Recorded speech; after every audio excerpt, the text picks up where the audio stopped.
जयकारा बोल मेरे श्री गुरु महाराज की जय।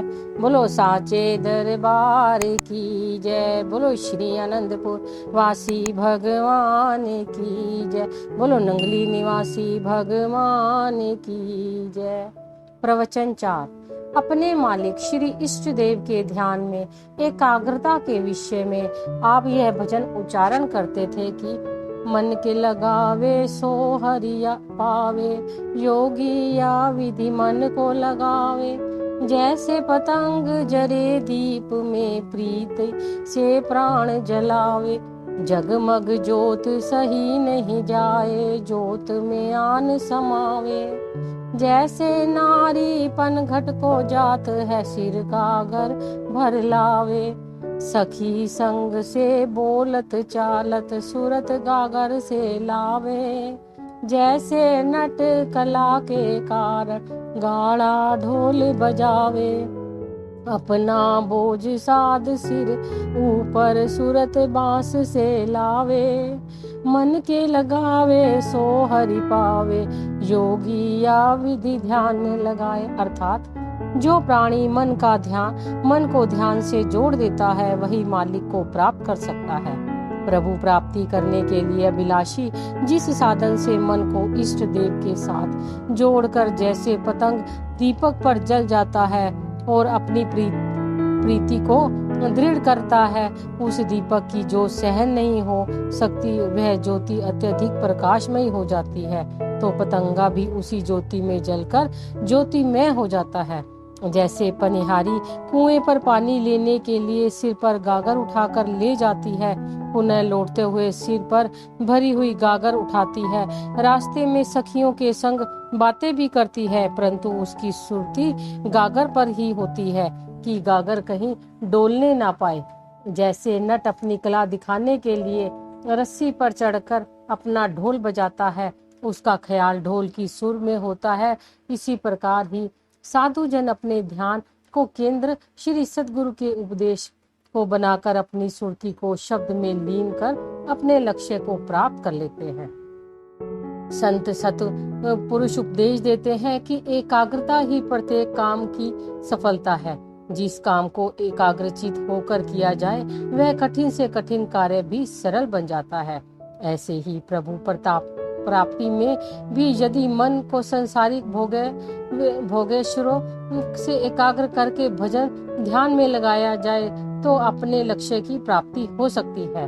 मन को एकाग्र करने के लिए ईश्वर प्राप्ति के लिए 4 साधन बतलाते हैं। अभ्यास, नंबर 2 विचार, तीसरा ध्यान, चौथी समाधि।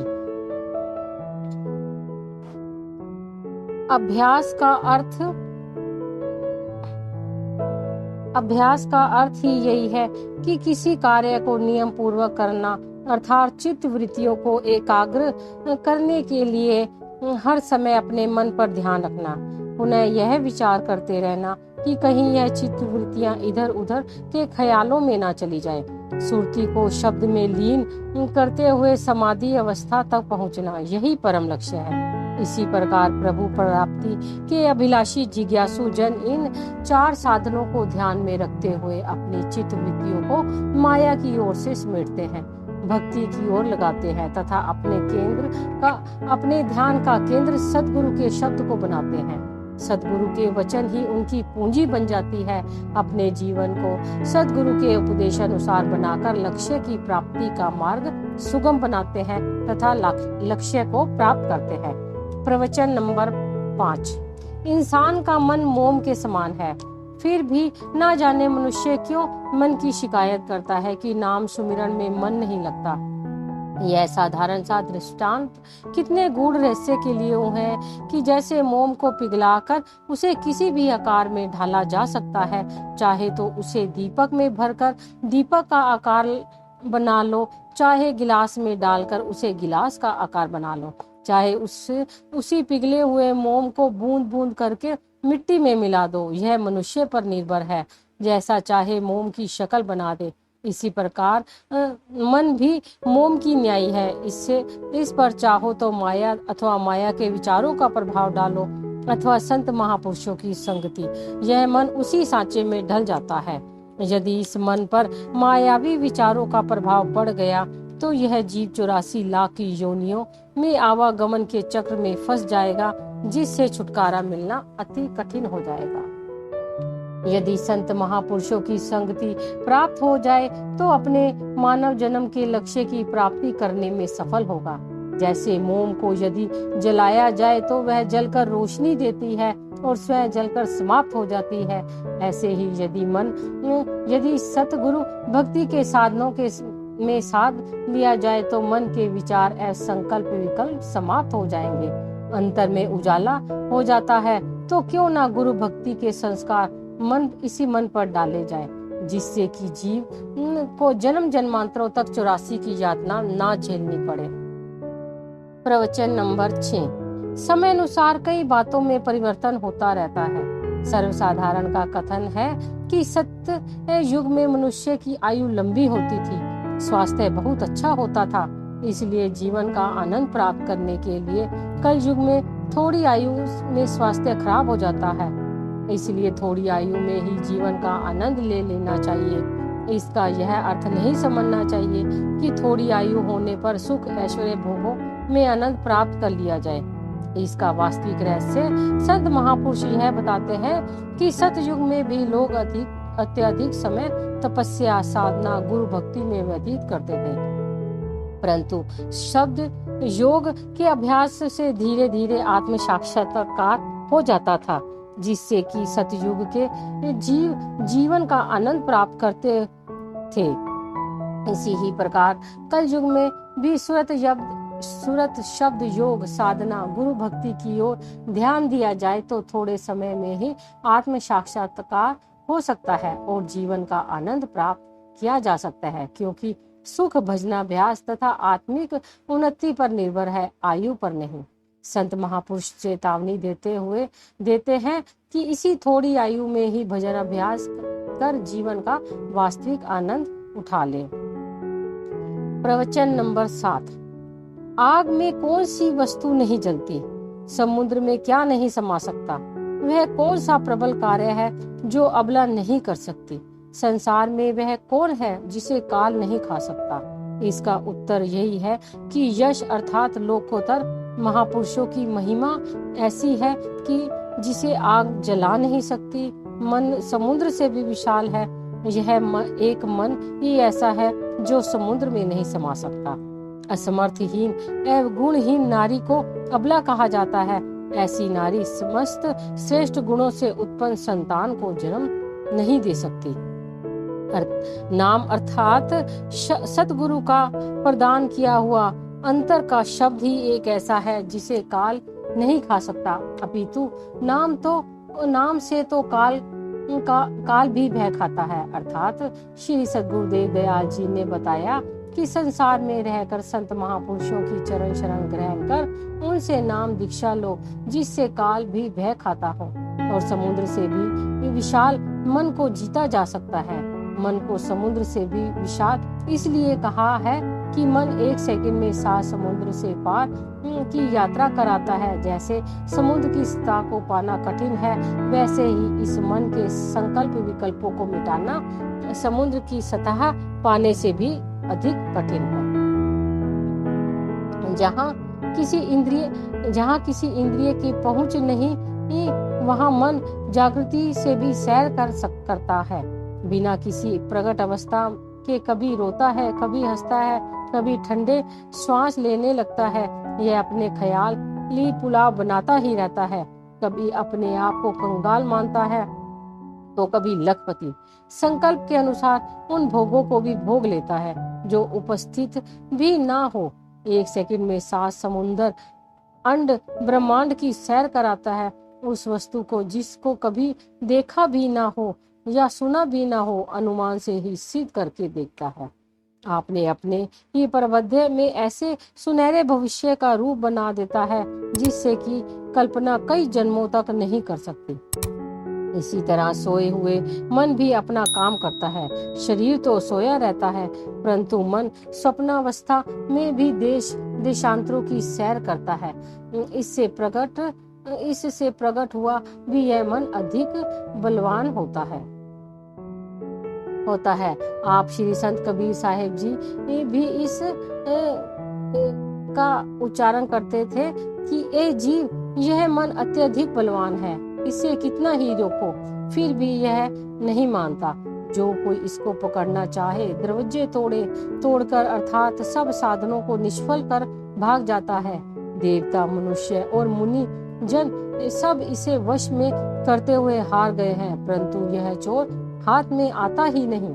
जो सद्गुरु का बनकर उनके श्री चरणों से इसे जोड़ देता है, गुरु की चरण शरण ग्रहण कर लेता है, केवल वही इसे काबू कर सकता है। जहाँ पर मन की इतनी प्रबल शक्ति है, वहाँ पर सद्गुरु की शक्ति भी अनंत है। इसे पराजित करने के लिए सद्गुरु का शब्द, सेवा, ध्यान इसे वश में करने में अंकुश है। जब यह मन निष्क्रिय हुआ तो जीव को गिरावट की ओर ले जाने लगा। महापुरुष फरमाते हैं, यह मन भूत समान है, दौड़े दांत पसार, बांस गाड़ी उतरे चढ़े, सब बल जावे हार। यह मन भूत के समान है, जब इसे खाली छोड़ दो तो यह खाने को दौड़ता है। संत महापुरुष फरमाते हैं, जब इसका कोई काम ना हो तो इसे बांस पर उतारने चढ़ाने के काम में लगा दो तो उसकी शक्ति समाप्त हो जाएगी। अतः हर समय सद्गुरु के शब्द में मन को लगाए रखना चाहिए ताकि लक्ष्य की प्राप्ति हो सके। यह बांस अजवा जाप का संकेत है। श्री सद्गुरुदेव महाराज जी इसकी युक्ति बतलाते हैं। उनकी आज्ञा में ही, उनके श्री वचनानुसार चलने से ही इस बलवान मन को वश में किया जा सकता है। प्रवचन 8। हमारे धार्मिक ग्रंथों में मनुष्य की अवस्थाओं को 4 भागों में विभक्त किया गया है: ब्रह्मचार्य, गृहस्थ, वानप्रस्थ और तथा संन्यास। ब्रह्मचार्य प्रथम 25 वर्ष तक विद्याध्ययन, दूसरे भाग में अर्थात गृहस्थ में अपना और अपनी संतान का पालन पोषण करना, तीसरी अवस्था में इन सब से उदासीन होकर एकांत में अपने मन को साधना तथा चौथी अवस्था में सन्यासी बन जाना या संन्यास धारण करना। इसका वास्तविक रहस्य संत महापुरुष यही बतलाते हैं कि प्रथम आयु ज्ञान प्राप्त करने के लिए है। इस आयु में जीव को आत्मिक ज्ञान प्राप्त कर लेना चाहिए, क्योंकि बचपन में जो संस्कार जीव के मन पर पड़े जाए वही बड़े होकर फलते फूलते हैं। ज्ञान लाभ ही प्रथम अवस्था है, परंतु होता इसके विपरीत ही है कि इस जीवन में केवल पुस्तकीय ज्ञान को ही ब्रह्मचार्य माना गया है। जरा विचार करके देखो कि केवल सांसारिक पुस्तकीय ज्ञान हमारी आत्मोन्नति का साधन बन सकता है। यह ज्ञान तो शारीरिक भरण पोषण और सांसारिक आचार व्यवहार की शिक्षा प्रदान कर सकता है, परंतु आत्मिक विद्या का नहीं। ब्रह्मचार्य का अर्थ ही यही है कि ब्रह्म अथवा आत्मा का ज्ञान प्राप्त करना। इस आयु में इस विद्या का ज्ञान आरंभ ना किया तो बड़े बड़े इस विद्या को प्राप्त करने में अत्यधिक कठिनाइयों का सामना करना पड़ेगा, क्योंकि बाल्यावस्था में मायावी संस्कारों का इतना प्रभाव नहीं होता जितना बड़े होकर बढ़ जाता है। बचपन में चित्त वृत्तियों को एकाग्र करना अत्यंत सरल है, इसीलिए जो ऋषि मुनि जन अपने बच्चों को बाल्यकाल से ही आश्रमों में अध्यात्म विद्या ग्रहण करने के लिए भेजते थे। अतः ब्रह्मचार्य का वास्तविक अर्थ यही है कि आत्मज्ञान प्राप्त करना। इच्छाओं तथा वासनाओं में बढ़ोतरी ही ग्रस्त जीवन है। यौवन में इस इंसान की इच्छाएं तथा वासनाएं बढ़ जाती हैं। जो व्यक्ति इनमें घिर जाता है, इनकी पूर्ति को ही अपना जीवन समझता है, वही वास्तव में गृहस्थी है। संत महापुरुषों की दृष्टि में संत महात्माओं की सेवा करना तथा संसार के प्रत्येक भोग ऐश्वर्य के समान का उपभोग करते हुए विषय वासनाओं में आसक्ति न होने का नाम ही उत्तम गृहस्थ जीवन है। संत महापुरुष फरमाते हैं, हो तू दुनिया में मगर दुनिया का तलबगार न हो, सिर्फ बाजार से गुजरे पर इससे सरोकार न हो। अर्थात संसार में रहते हुए दुनिया के समस्त बाजार के रंग को देख मगर इन पर मोहित न हो। इस तरह से धैर्य की प्राप्ति सुगम हो जाएगी। वानप्रस्थ का यह अर्थ नहीं कि संसार को छोड़कर वनों में एकांत बैठ जाना। मन इतना चंचल है कि यह एकांत में भी इसे ना छोड़ेगा। जो संस्कार बाल्यावस्था तथा यौवन में इस पर पड़े हुए होंगे उनकी ओर बार बार दौड़ेगा। वानप्रस्थ का अर्थ है मन के ख्यालों को प्रतिबंध लगाना, चित्त वृत्तियों के विषय विकारों से एकाग्र करना। यह बचपन से ही दुष्ट संस्कार मन पर न पड़े हुए होंगे तो ख्यालों का केंद्र लक्ष्य की प्राप्ति की ओर लगने में देर न लगेगी। मायावी विचारों और ख्यालों पर संयम करने के लिए श्री सद्गुरुदेव के उपदेश अनुसार धीरे धीरे प्रवृत्तियां बदलने से मन का रुख आधुनिक विद्या की ओर चला जाता है। बस मन को मायावी संस्कारों के मोड़कर आत्मज्ञान की ओर लगाना ही वानप्रस्थ है। संन्यास का अर्थ है शुद्ध पवित्र भावनाओं से युक्त आत्मभाव में स्थित होना। जब जीव मन पर विजय प्राप्त कर सब इच्छाओं तथा वासनाओं से मन को मुक्त कर देता है तो वही संन्यास है। अर्थात संत महापुरुषों ने ब्रह्मचार्य, गृहस्थ, वानप्रस्थ तथा संन्यास के वास्तविक तत्व को समझाया है कि आत्मज्ञान की प्राप्ति के लिए ही इन अवस्थाओं को बनाया गया है। अतएव आत्मज्ञान जीवन का विशेष अंग है, वास्तविक विद्या है जिसे ग्रहण कर जीवन बनाना है। जैसे बादल के हट जाने पर सूर्य का दर्शन, दर्पण का मैल दूर करने से मुख का प्रतिबंध या हिलते हुए पानी ठहर जाने पर उसमें चेहरा प्रत्यक्ष दिख पड़ता है, उसी प्रकार मायावी बंधनों से मुक्त होने पर आत्मज्ञान से हृदय बिल्कुल शुद्ध स्थिर हो जाता है। जो इष्ट देव मालिक के स्वरूप दिल के दर्पण में दिखाई देता है, यही वास्तविक धैर्य है जिसे पाना है। प्रवचन नंबर 9। किसी भक्त ने श्री चरणों में विनय की कि संत महापुरुषों का संसार में प्रकट होना क्यों आवश्यक है। श्री परमहंस दयाल जी ने फरमाया कि जैसे गोल पेंदे का घड़ा सीधा खड़ा नहीं हो सकता, लेकिन उसके नीचे कुछ अड़कन लगा दी जाए तो उसके सहारे सीधा खड़ा हो जाता है। यदि उस अड़कन के नीचे से हटा दिया जाए तो फिर लुढ़कने लगता है। उसी प्रकार संसार एक भंवर है, गोल घड़े के समान है। संत महापुरुष इस भंवर में सहारा देने वाले हैं, जिससे इस भंवर से बचना आसान हो जाता है। यदि संत महापुरुष इस संसार में प्रकट होकर सत उपदेशों का अमृत ना बरसाए तो संसार इस भंवर में फंसकर काल व माया का शिकार बनकर आवागमन के चक्र में फंस जाएगा, जिससे छुटकारा मिलना कठिन है। संत महापुरुषों की संसार में प्रकट होने की यही विशेषता है कि एक ओर तो संसार में काल माया की अग्नि प्रज्वलित होती है, जिसमें फंसकर जीवात्मा झुलसने लगती है। दूसरी ओर संत महापुरुष इस अग्नि की ज्वाला को कम करने के लिए भक्ति रूपी मेघ बनकर आते हैं। विषय विकारों की अग्नि में झुलसे हुए जीवों को सद्गुरु उपदेशों के सद्मार्ग दर्शाते हैं और उनकी मानसिक अग्नि को साधना द्वारा कम करके शांति प्रदान करते हैं। जैसे अग्नि को शांत करने के लिए पानी, भूख को मिटाने के लिए भोजन, अंधेरे को दूर करने के लिए रोशनी की जरूरत है। अंधेरा पानी अथवा भोजन से दूर नहीं हो सकता। अग्नि को शांत करने के लिए रोशनी अथवा अन्य वस्तु सामर्थ्य नहीं रखती। ऐसे ही मानसिक शांति बिना संत महापुरुषों के मायावी पदार्थों से कदापि नहीं आ सकती। मानसिक शांति ही जीवन का आश्रय है तथा सुख में बनाने का एकमात्र साधन है। दुखों से छुड़ाने की अचूक औषध है। जो जीव काम, क्रोध आदि विकारों की अग्नि में जलते रहते हैं, जिन्हें सत्पुरुषों की संगति प्राप्त नहीं होती, उनकी मानसिक दशा को देखो तो विदित होगा कि सुख ऐश्वर्य के साधनों की कमी ना होते हुए भी उनका जीवन दुख रूप बना हुआ है। चिंता की अग्नि में दिन रात झुलस रहे हैं और जीवन संसारिक ऐश्वर्य की ओर से स्वर्ग में होता हुआ भी मानसिक शांति की तरफ से नरक में बना हुआ है।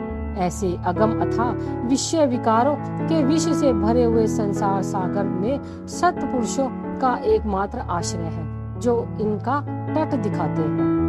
भंवर में डूबने से बचाते हैं। परम संत श्री कबीर साहिब जी फरमाते हैं, बिन सतगुरु बाँचे नहीं, फिर बूढ़े भव माही, भव सागर के त्रास में सतगुरु पकड़े बाही। भव सागर अर्थात संसार रूपी सागर की भंवर अवस्था आवागमन का चक्र इतना प्रबल है कि जीव इस भंवर में अपने बल से बच नहीं सकता। माया की वायु इस भंवर की को और भी तेज कर देती है, जिससे जीव बार बार अन्य योनियों का शिकार बनकर भव सागर में गोते खाता है।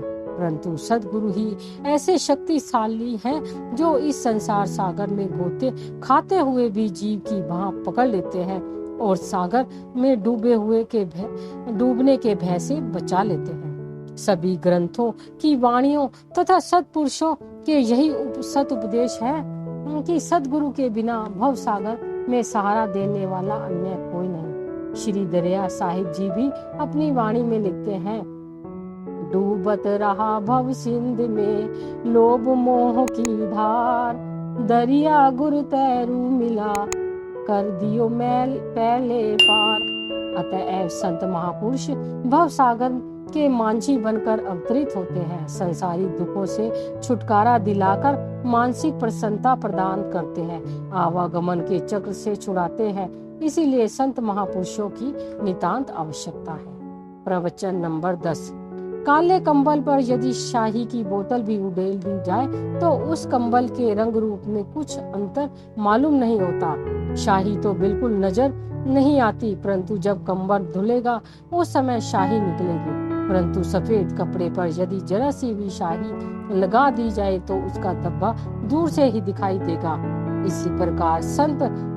इसी प्रकार इंसान जन्म जन्मांतरों से माया के पंजे में आया हुआ है कि काले कंबल की न्याय इसे पता ही नहीं चलता कि मुझ पर माया के कितने आवरण चढ़े हुए हैं। जब मनुष्य संत महापुरुषों की संगति प्राप्त करता है तो यह माया इसे जीने आवरण दूर होते हैं। मायावी जीव को इसका कुछ भी ज्ञान नहीं है। इसकी उपेक्षा गुरुमुख जन सफेद वस्त्र के समान है। जब भी माया तनिक अपना प्रभाव उन पर डालने के लिए उदित होती है या डालती है तो सफेद वस्त्र उस धब्बे की न्याय दूर से ही दिखाई देती है। अतः गुरुमुख शीघ्र ही धब्बे को दूर करने के लिए तत्पर रहते हैं। गुरुमुख और मायावी जीव में कितना अंतर है। कहाँ तो माया के इतने आवरण चढ़े हुए हैं कि उसे अपनी हानि लाभ कुछ भी नहीं पता चलता। शह मन पर क्या पता चलेगा कि सफेदी किसे कहते हैं। जैसे अंधेरे में मार्ग दिखाई नहीं देता परंतु चमगादड़ पक्षी अंधेरे को ही प्रकाश समझता है, ऐसे ही माया की जंजीरों में जकड़े हुए मायावी जीव की दशा है। वह समझता है कि दुनियावी सुख ऐश्वर्यों के भोगों में विषय वासनाओं की पूर्ति करना ही जीवन है।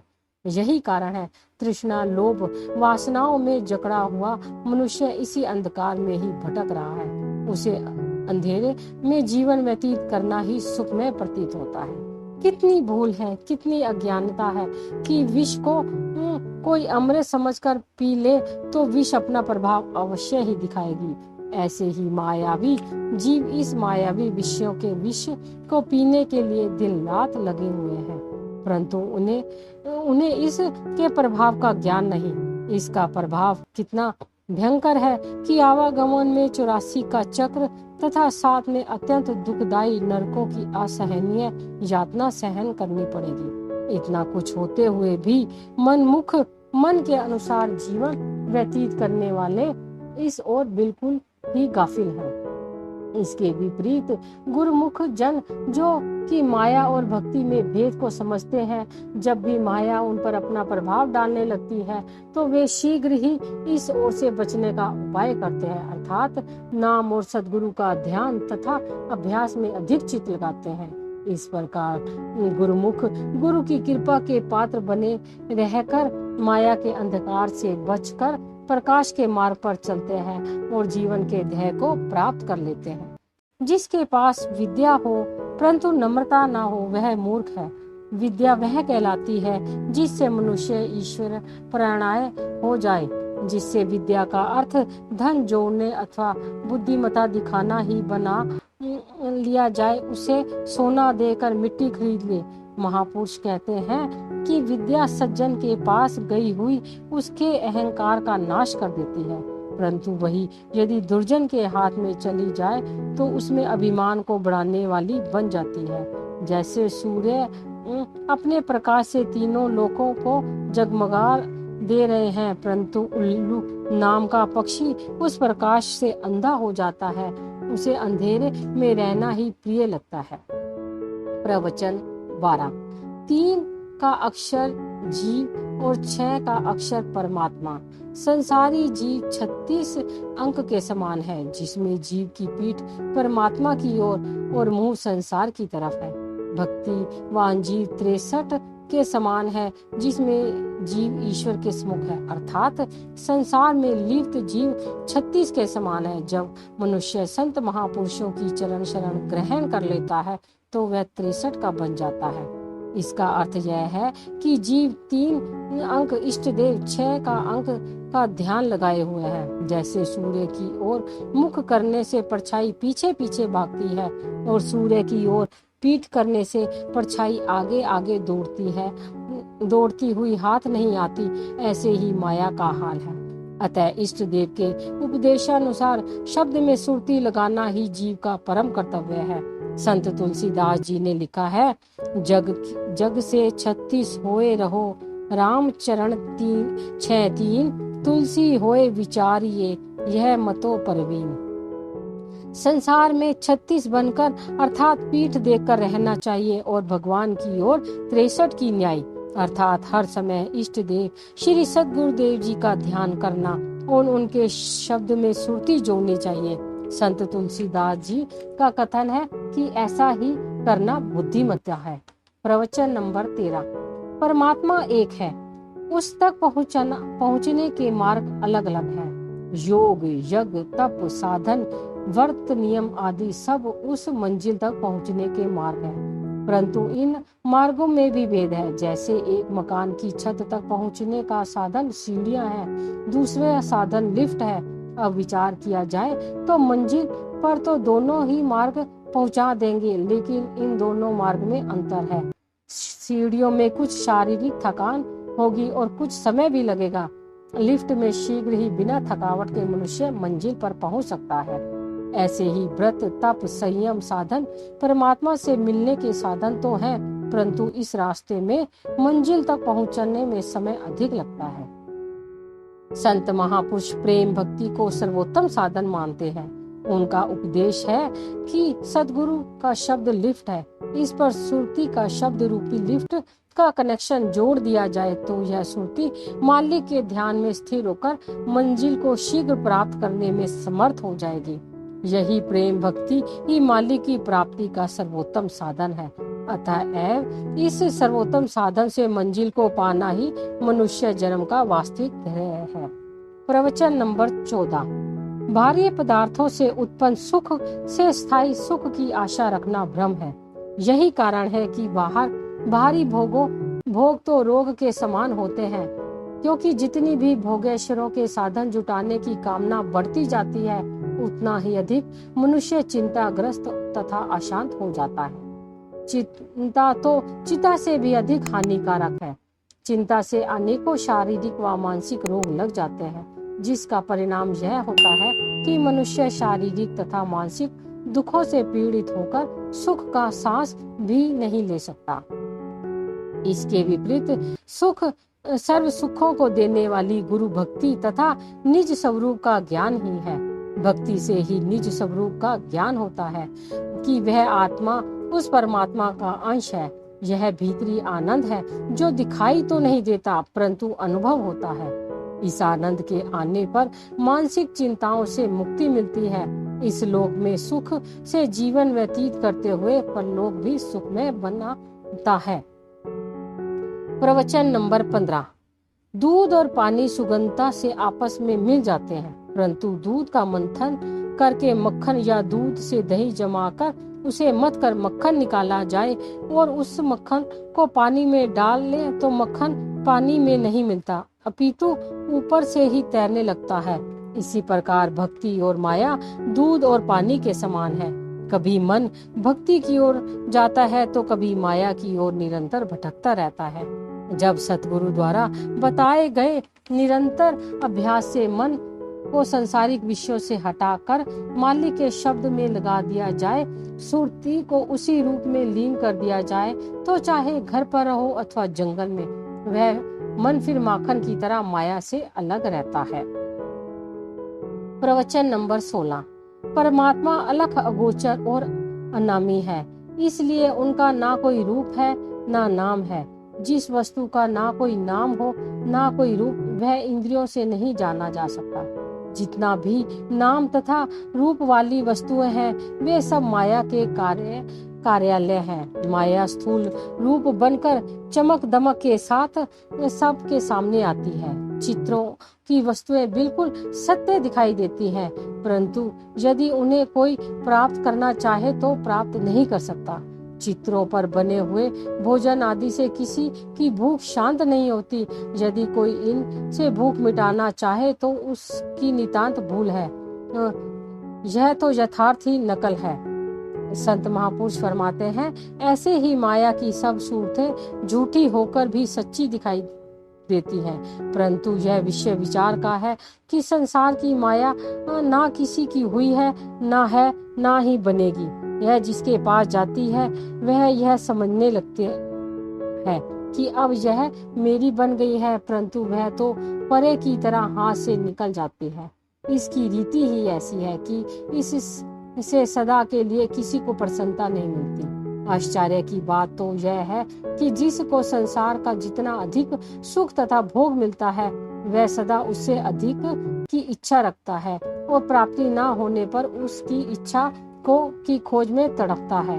यही कारण है कि संत महापुरुष निज स्वरूप का ज्ञान कराने के लिए स्वयं स्थूल शरीर को धारण करते हैं, ताकि सतचित आनंद का रूप दर्शा सके। संत चेतावनी देते हैं कि ए जीव, तू माया को स्वप्नवत समझ, उस परम आनंद को प्राप्त कर, जिसको प्राप्त करने के पश्चात किसी दुख नाम व क्लेश का नाम ही ना रहे। इस आनंद को प्राप्त करने के बाद फिर किसी भी इंद्रिय सुख की चाह ना होगी। संत महापुरुष स्वयं इस आनंद के दाता हैं और इसी आनंद को प्राप्त करने की युक्ति बताते हैं। प्रवचन नंबर 17। एक दिन सत्संग में एक भक्त ने विचार प्रकट किया कि जिस समय मनुष्य के दिल में बुरे ख्याल पैदा ना हो तो समझना चाहिए कि उसका मन मर गया है। इस पर एक दूसरे भगत जी बोल उठे कि यह ठीक नहीं है। वास्तव में मनुष्य से बुरे कर्म ना हो तो उसका मन मरा हुआ समझना चाहिए, परंतु वे दोनों आपस में कोई निर्णय ना कर सके। तब श्री परमहंस दयाल जी के श्री चरणों में विनय की, आप ही कुछ फरमाइए। श्री प्रवचन हुए कि जिस समय अच्छे या बुरे विचार दोनों उठने बंद हो जाए, उस समय समझना चाहिए कि मन मर गया है, क्योंकि जब विचार ही नहीं उठेंगे तो कुकर्म स्वयं ही ना हो पाएंगे। अच्छे या बुरे दोनों विचार हैं बंधन का कारण। यदि एक लोहे की बेड़ी है तो दूसरी सोने की। प्रवचन नंबर 18। गुरु शब्द की व्याख्या करते हुए आप फरमाया करते हैं कि अंदर के अज्ञान और अंधकार को मिटाकर ही पूर्ण ज्ञान दे वही गुरु है। अर्थात पूर्ण गुरु वही है जो पूर्ण भक्ति से संपन्न हो, अपने धर्म ग्रंथों, शास्त्रों और वेदों के आश्रय को समझने वाला हो, समदृष्टा अर्थात ईश्वर को सबके में व्यापक एक समान देखने वाला हो, शिष्य को ईश्वर से मिलाने वाला, भक्ति में लगा देने वाला और उसकी शंकाओं का समाधान करने वाला हो, वही सर्वगुण संपन्न गुरुपद का अधिकारी है। आत्मिक दृष्टि द्वारा उनमें कभी द्वैत दृष्टि नहीं आती। वही श्रद्धा, भक्ति, प्रेम, शौर्य आदि देवी गुणों से संपन्न होते हैं। क्षत्रिय वह है जो केवल शस्त्रों को जानता है, निष्ठावान वह है जो केवल ब्रह्मा को जानता है। निष्ठावान गुरु ही ब्रह्मा का साक्षात्कार करा सकता है। इन्हीं को सद्गुरु कहते हैं। ऐसे सद्गुरु ही दूसरों की आत्मा का वास्तविक रूप दर्शाते हैं। प्रवचन नंबर 19। संसार भी एक जीवन वृक्ष है जिसकी डालें लोक लोकांतर तक फैली हुई हैं। इसका सर्वोत्तम फल मनुष्य शरीर है, इसलिए इसकी बड़ी महिमा है और इसे सर्वोत्तम माना गया है।